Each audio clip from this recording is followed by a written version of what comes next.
Everybody, how's it going? Week 5 was something special. Now we're moving into week 6. So let's get ready for some Thursday night. What? Oh, you know how long I spent working on the NFL algorithm before I realized that there's no Thursday night game this week?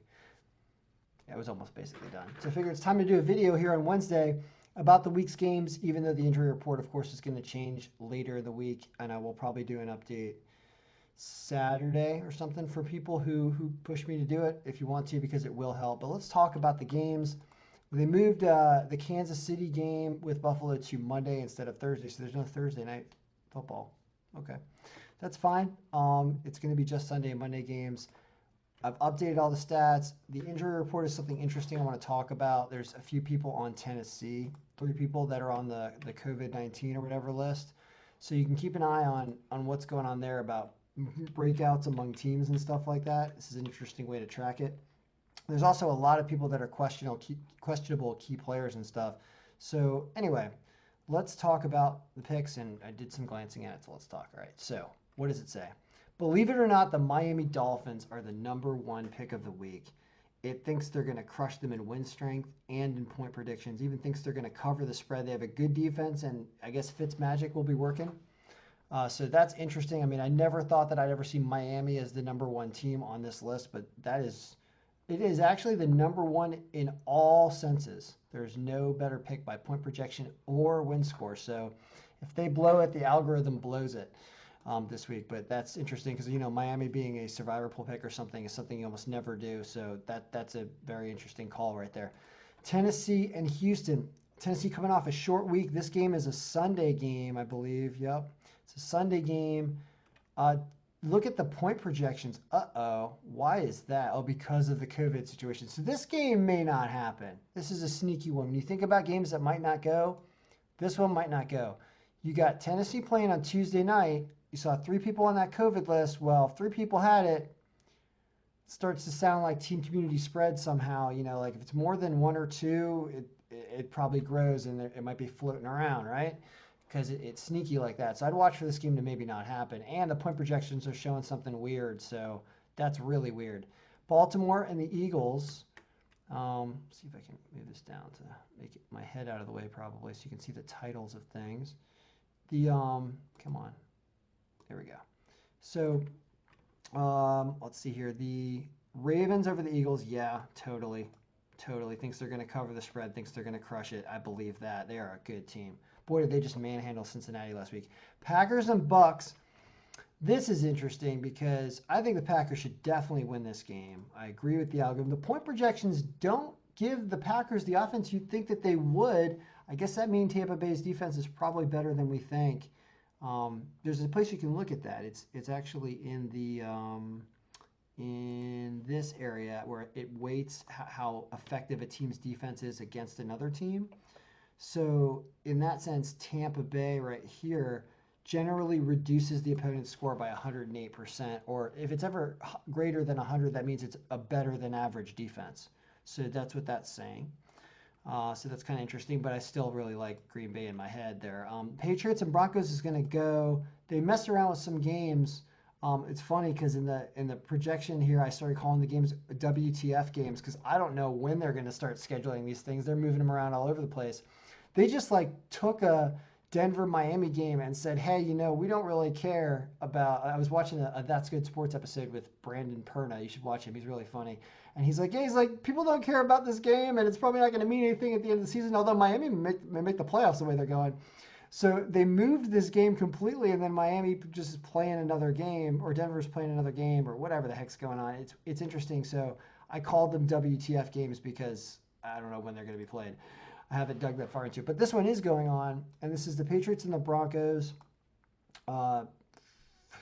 Patriots heavily favored. However, the spread is too much here. So the Patriots probably don't put up as many points as you think. Is Cam playing? He's probably cleared from COVID at this point, right? We can look at New England and see what kind of status Cam is in right here. He's probably is he questionable? He's not only Edelman is questionable, so Cam is just flat out playing, right? So that's good news.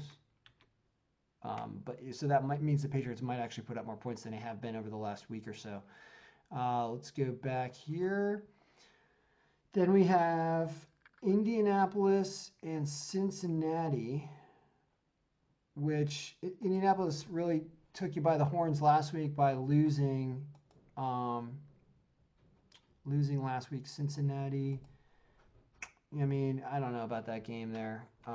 Tough to call because Cincinnati's kind of in and out in this game. Although it's in Indianapolis, Indianapolis probably does win, but the line is not great. The Rams and the Niners. I really like the Rams. I think the Niners have not recovered yet. Point projections and percentage over 20% likes the Rams. Falcons versus Minnesota. So now Falcons fired their head coach, and rebounding off a fired head coach oftentimes results actually in a win. There's just a new vibe, and they're certainly not going to blow a 20-point lead in the fourth quarter or whatever like they've been doing recently. That's not going to happen. The point projections favor the Falcons. This is a sneaky game. I'm going to open this up in a second when we go further down the list, but this is sneaky because I do think that the Falcons can beat this. This is Vikings that are minus 200 because they're at home. The Vikings really need to win, but the Vikings are not a good team, and Atlanta's going to be playing to win. I bet you I'm going to like that as an upset. I like what the point projections are doing there.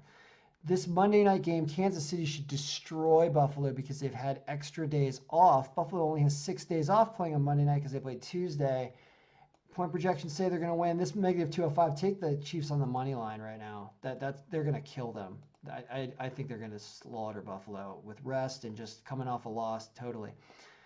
The Washington football team is favored in win score, but not in point projections.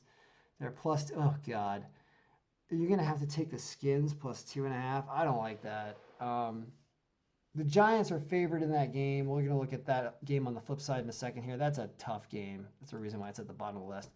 Dallas, Arizona. This is not a tough game. Look at what is happening here. Dallas favored by win score, but that's because the win score is taking into account Dak having played for them the whole season, and now he's not. Now he's out, so it's Andy Dalton now. The point projections are more reliable here because they are looking at current players playing that are not out.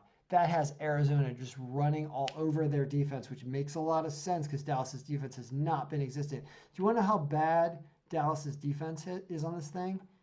Well, I haven't even looked, but I can tell you it's got to be awful. Dallas. Where you at, Dallas? I know everyone watching at home is like, why can't you see it? It's right there. Okay, 46%. Oh my God. That means that when you're thinking about what the how much the opponent normally scores against a normal team, you need to divide that by 0.46 or essentially increase it by like 2, right? Oh my God. No wonder it has Arizona scoring so many points. So think about that because Arizona is favored in this game slightly, but oh my God, like taking them -2 is a joke. They're probably going to actually put up a lot of points. I think an over in this game. I don't know what it's set at, but that's interesting. But Arizona is a great call there. I think DeAndre Hopkins is back playing. So here we have Detroit and Jacksonville tying at 28. That actually sounds like it might happen. That's funny. Then, so I don't know what to do there. So you're way down the list. And then Carolina and the Bears likes Carolina slightly. And so does Vegas. There's really no value there. It's pretty much a toss-up. And then Pittsburgh and Cleveland. Yeah, I mean, Pittsburgh doesn't lose at home to Cleveland no matter how good Cleveland is playing.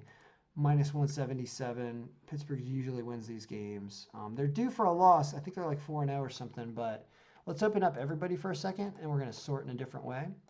We're going to sort this descending by projected margin of victory. And that's going to show that Arizona game on the flip side way up at the top, like I said, not down at the bottom, even though they're win score. But that makes sense because Dak is out. Is Andy Dalton going to play like Dak was playing? Probably not. There's a reason why Cincinnati got rid of Dalton, and Dalton may throw for some touchdowns in there. But there's probably going to be points in this game. The over in this game is probably a great call. It's probably set at like 57 or something, but it's probably going to happen. It's predicting 69 points in this game, right? Yeah, I mean, it's probably going to get there, and Arizona probably wins.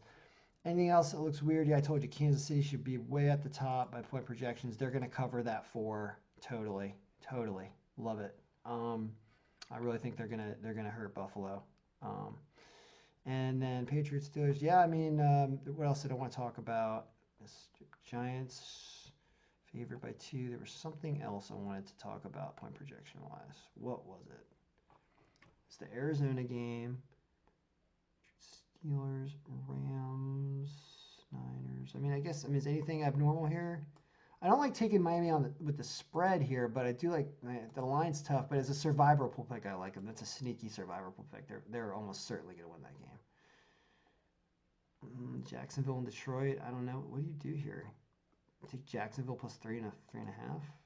But Detroit might walk all over them because now Jacksonville's at home. Jacksonville plus 3.5 is probably okay here.